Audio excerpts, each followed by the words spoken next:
Hello दोस्तों, स्वागत है एक बार आपका फिर से सक्सेसफुल में। आज हम देखेंगे सामान्य ज्ञान के बहुत ही महत्वपूर्ण प्रश्न।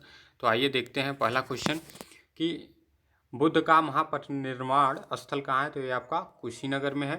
फिर अगला है आपका कि मौर्यकालीन नगर प्रशासन के संबंध में जानकारी का स्रोत क्या है। तो ये इंडिकस नामक बुक है। फिर भारत में टेलीविज़न का पहला प्रसारण कब हुआ था। तो ये आपका 1959 में हुआ था। फिर अगला क्वेश्चन है कि विश्व स्वास्थ्य दिवस कब मनाया जाता है। तो ये आपका 7 अप्रैल को मनाया जाता है।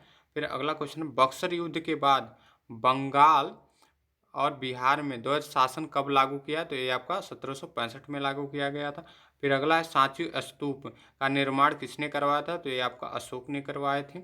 फिर जैन धर्म और बौद्ध धर्म में क्या समानता है। तो इसमें पशु बलि का विरोध, यानी दोनों धर्मों में पशु बलि का विरोध किया जाता है। फिर अगला क्वेश्चन है उत्तर वैदिक काल में सबसे महत्वपूर्ण देवता कौन थे। तो ये आपके प्रजापति थे।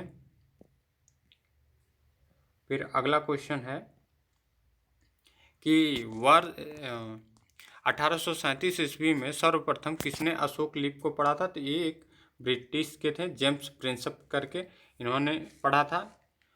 सिकंदर के आक्रमण के समय मगध में किस वंश का शासन था। तो ये नंद वंश का शासक था। फिर किस मुगल शासक का काल हिंदी साहित्य का स्वर्ण काल माना जाता है। तो अकबर का। फिर अगला है नील आंदोलन की शुरुआत सर्वप्रथम बंगाल के किस जिले में हुई। तो ये नदिया जिले में हुआ। ठीक है। फिर 1943 में सुभाष चंद्र बोस के नेतृत्व में आज़ाद हिंद फौज का गठन कहाँ किया गया था। तो ये सिंगापुर में किया गया था। फिर हजार झीलों की भूमि या हजारों झीलों की भूमि का उपनाम से प्रसिद्ध है। तो ये आपका फिनलैंड है। फिर मुद्रा राक्षस के रचयिता कौन है। तो ये आपके विशाखदत्त हैं। फिर कपास की खेती के लिए सर्वोत्तम मिट्टी कौन सी है। तो एक काली मिट्टी है। अच्छा, काली मिट्टी आती कहाँ से। तो ये काली मिट्टी आती है आपकी जो ज्वालामुखी होते हैं उनसे निकलती है, जो लावा निकलता है उससे हमारी बनती है बेसाल्ट चट्टानें, और बेसाल्ट चट्टानों के इरोजन से हमारी बनती है काली मिट्टी। अच्छा, काली मिट्टी किसके लिए फायदे में उपजाऊ किसके लिए होती है। तो ये आपका होता है कपास के लिए होती है, गन्नी की खेती के लिए होती है, चावल की खेती के लिए होती है। ठीक है। फिर अगला क्वेश्चन देखते हैं।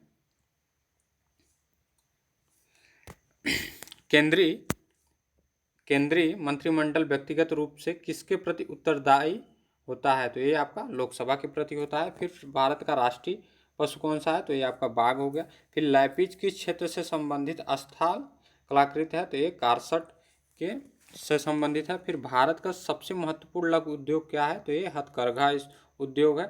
फिर मध्य प्रदेश में लावा के साक्ष्य कहाँ प्राप्त होते हैं। तो मालवा का पठार में प्राप्त होते हैं। फिर डेविस कप ये किस खेल से संबंधित है। तो ये लान टेनिस से संबंधित है, और इसे टेनिस का विश्व कप भी कहा जाता है, यानी टेनिस का इसे विश्व कप भी कहा जाता है।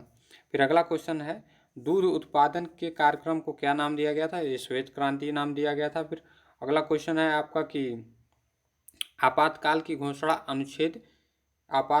घोषणा किस अनुच्छेद में है। तो ये आर्टिकल 352 है, जो राष्ट्रपति लगाता है। फिर भारत में सबसे ज़्यादा दूध उत्पादन किस राज्य से होता है। तो ये आपका यूपी से होता है। तो दोस्तों, आज के लिए बस इतना ही। अगर जो वीडियो आपको पसंद आए तो चैनल को लाइक और शेयर सब्सक्राइब कीजिए।